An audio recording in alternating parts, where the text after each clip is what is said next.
Hi friends, welcome to Viha Designers. Last வீடியோவில் நம்ம chain stitch அந்த எண்ட் நாட் எப்படி போடுறது அப்படின்றத பார்ப்போம். இன்றைக்கி டே 2ல் டபுள் செயின் எப்படி போடுறதுன்றதை பார்க்கலாம். ஸோ அதுக்கு நான் ஜரி அண்டு த்ரெட் நீடில் தான் எடுத்திருக்கேன்.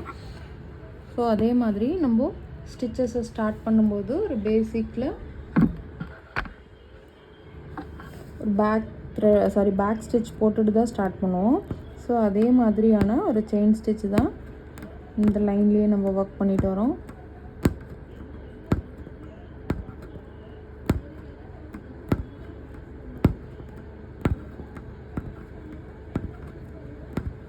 ஸோ ஒரே மாதிரி ஈவனான செயின் ஸ்டிச்சாக கொண்டு வாங்க. சின்னதும் பெருசுமாக போட வேண்டாம். த்ரெட்டை 90 டிகிரியில் பிடிங்க. நீடில் 90 டிகிரியில் பிடிங்க.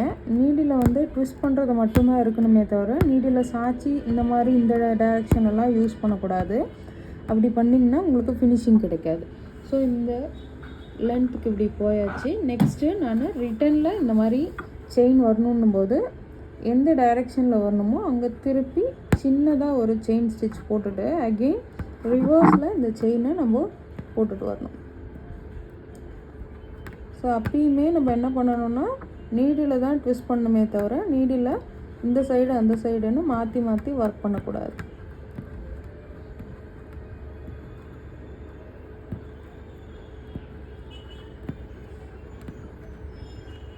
ஸோ இந்த chain stitch double chain stitch இதை வச்சு தான் நம்ம ப்ளவுஸோட ஒரு ஸ்டார்டிங் போர்ஷனையே ஸ்டார்ட் பண்ணுவோம். ஏன்னா எல்லா விதமான ப்ளவுஸ்லேயுமே நம்ம ஒரு 2 லைன்ஸ் இல்லாட்டினா 4 லைன்ஸ் என்ன பண்ணுவோம்னா ஜரி த்ரெட்டில் ஒர்க் கொடுப்போம். இது எதுக்காக அப்படின்னா ஸ்டிச்சிங்க்காக, அதாவது டைலரிங்கில் அந்த இடத்துல தைக்கும்போது பீட்ஸ் எதுவும் அடிப்படாமல் இருக்கணும் அப்படின்றதுக்காக தான் அந்த 4 லைன்ஸ் கேப் வந்து நம்ம கொடுக்குறோம். ஸோ அதுக்காக தான் நம்ம இந்த செயின் ஸ்டிச் கொடுக்கறது. ஸோ அது நல்லா ஒரு 1/4 இன்ச் இருக்கிற மாதிரியான ஒரு ஸ்டிச்சாக இருந்ததுன்னா இன்னும் கொஞ்சம் பீட்ஸ்லாம் அடிபடாமல் சேஃபாக இருக்கும். ஸோ நான் 3rd லைன் போட்டுட்ருக்கேன். இந்த மாதிரி தான் ஜிக்ஸாக் பேட்டர்னில் ரைட் சைடு அண்ட் லெஃப்ட் சைடுன்னு செயின் ஸ்டிச்சை போட்டுகிட்டே இருக்கணும். ஸோ இந்த மாதிரி போடுறதுனால நமக்கு என்ன ஆகும்னா ப்ளவுஸோட ஸ்டார்டிங் போர்ஷனில் பீட்ஸ் எல்லாமே அடிபடுறது அவாய்ட் ஆகும். ஸோ ஒரே ஈவனாக இருக்கணும். ஒரு லைனுக்கும் நெக்ஸ்ட் லைனுக்கும் இடையே எந்த விதமான கேப்புமே தெரியக்கூடாது. ஸோ இந்த இடத்துல நான் ஃபினிஷ் பண்ண போகிறேன். போட்டு எண்ட் நாட் போட்டுருங்க. அடுத்து நம்ம என்ன பண்ண போகிறோம் அப்படின்னா சில்க் த்ரெட்டில் எப்படி இதே மாதிரி செயின் ஸ்டிச் போடலாம் அப்படின்றத பார்க்கலாம். த்ரெட்டுக்கு என்ன பண்ணியிருக்கேன் அப்படின்னா இந்த மாதிரி ஒரே ஒரு கலர் த்ரெட்டு தான் ஒரே ஒரு த்ரெட்டு மட்டும்தான் இந்த மாதிரி எடுத்திருக்கோம். அப்படின்னா இந்த மாதிரி எம்டி கேஸ் ஒன்று ஸ்விங் த்ரெட்டில் காலியான ஒரு கேஸ் இருக்கும். அதை எடுத்துகிட்டு இந்த த்ரெட்டை இதில் இன்னும் கொஞ்சம் எக்ஸ்ட்ரா சுற்றி வச்சுக்கோங்க. சில்க் த்ரெட்டை நம்ம 2 த்ரெட்டை தான் யூஸ் பண்ணுவோம். ஜரியை தான் சிங்கிள் த்ரெட்டாக யூஸ் பண்ணுவோம். அதுக்காக தான் இந்த மாதிரி ஒரு கலர் த்ரெட்டை நான் இன்னொன்றில் இந்த மாதிரி சுற்றி வச்சுட்டேன். ஸோ இதுக்கும் நம்ம என்ன பண்ணுறோம் அப்படின்னா அதே மாதிரி தான் எப்படி நாட் போட்டோமோ அந்த மாதிரி தான் பண்ணுவோம். ஸோ 2 த்ரெட்டையும் சேர்த்து 4 ஃபோல்ட் பண்ணி இப்படி நல்லா ட்விஸ்ட் பண்ணி ஒரு நாட் போட்டு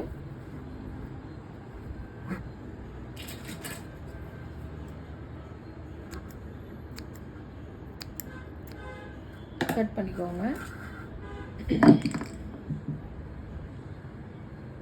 ஸோ இதுக்குமே நம்ம என்ன பண்ணுறோம்,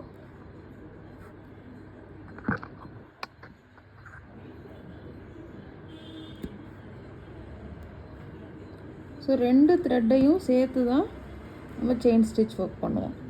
ஓகேங்களா? ஸோ எடுத்து நீடில் மட்டும்தான் நான் ட்விஸ்ட் பண்ணுவேனே தவிர நீடில் சாய்க்க மாட்டேன்.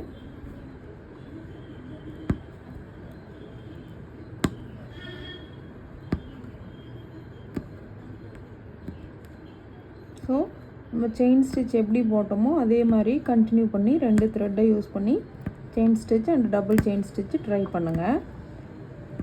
டபுள் செயின் ஸ்டிச்சும் அதே மாதிரி தான் பக்கத்தில் சின்னதாக ஒரு செயின் போட்டு ரிவர்ஸில் கொண்டு வருவோம்.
ஸோ இந்த மாதிரி கண்டினியூவாக செயின் அண்டு டபுள் செயின் என் knot both zari and silk த்ரெட்டில் ப்ராக்டிஸ் பண்ணிக்கோங்க.